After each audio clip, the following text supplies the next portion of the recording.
Hi, welcome to Ask Sam.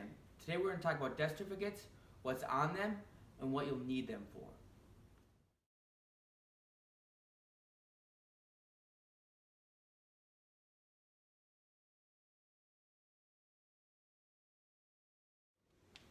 So when we're talking about death certificates, the first thing you need to know is your loved one's full name. First name, middle name, last name. And for those who stick around to the end, I'll share a tip with you that's going to make this process a whole lot easier. After you give them the full name, they're asking information about your loved one. Where he was born, when he was born, social security number, where he passed away, occupation, highest education. Now, I say those 5 or 6 things, and that's all information that you really need to tell the funeral director.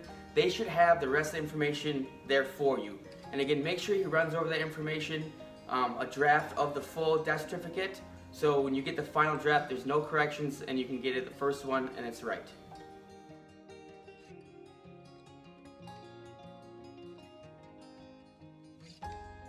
So what do you need these death certificates for?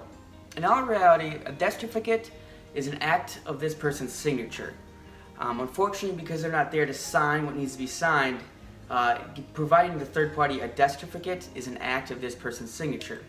So a few reasons why you need a death certificate for. For example, pensions and annuities, life insurance, veteran benefits, social security, income taxes, probate, real estate, checking and savings accounts, and the list goes on, and I'll make a bigger list here shortly that'll come up and you'll be able to see all the different reasons.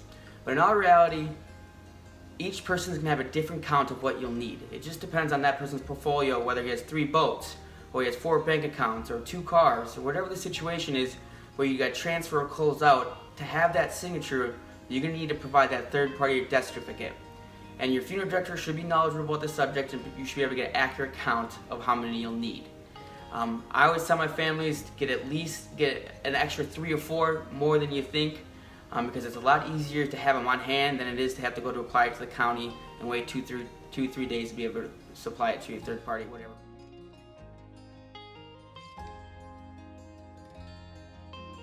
So for those of you who stuck around, I'll give you a tip that's going to make this whole process a whole lot easier. If you have the opportunity, you want to make sure the death certificate has the same name as this person's asset. And you might go, Sam, obviously it's giving the same name. But you'd be surprised how many times where you see John on the assets and Jonathan on the death certificate, and you go to the third party bank or anything to do with closing accounts, and they won't let you do it because the names don't match up. Birthday match up, residence match up, but they're strict, and they won't allow you to use their death certificate because the names don't match up. And then you have to go what's called an amendment. You have to go apply for amendment to the county, and that can take 3 to 4 weeks. And I'm telling you, with the problems that you're having, the grief that you're going through, the last thing you want to do is add more to your plate. So if you have the opportunity, please double check what's on his assets, what's on his bank account.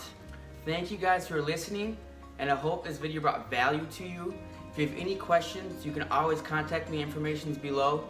I guarantee a 24-hour response. I know going through this is difficult and it's stressful, and I want to be here for you to try to make things a little more clear. So please don't hesitate to ask me any questions. Like I said, I have a 24-hour guarantee that I respond. It's AskSamIQ@gmail.com, and my others will be listed below. Thank you again. God bless.